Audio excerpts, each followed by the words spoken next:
Okay, so here's the video I promised on how the stupid decompression solenoid, you don't need it. Jumper this little wire here, see it comes out of here. Just put your wire from one side to the other. Disables your clutch safety. Okay.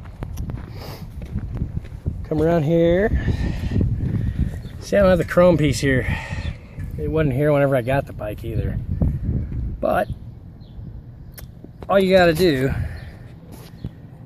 is this little piece here. Mechanical, just like your throttle. This piece here, burn up, see? It is no longer usable. No longer usable at all. See it there? Yeah. Burned up. No key in the ignition, nothing. But see, this one here really wasn't all that it wasn't broke.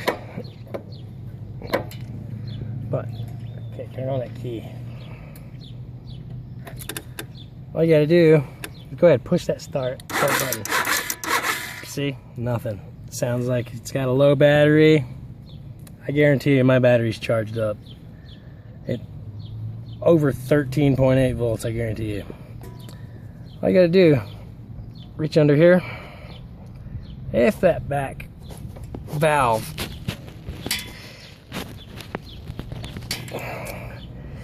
is adjusted properly, go ahead, flip that sucker. Okay, that off this starter. Every time, man, every time, starts up like a champ. I've yet to be left on the road due to an electronic malfunction. Little words to the wise. Pop that little chrome cover off. You don't need it anyways. Take that steering neck cover off. Undo that sucker. It's gonna cause you more headache in the end.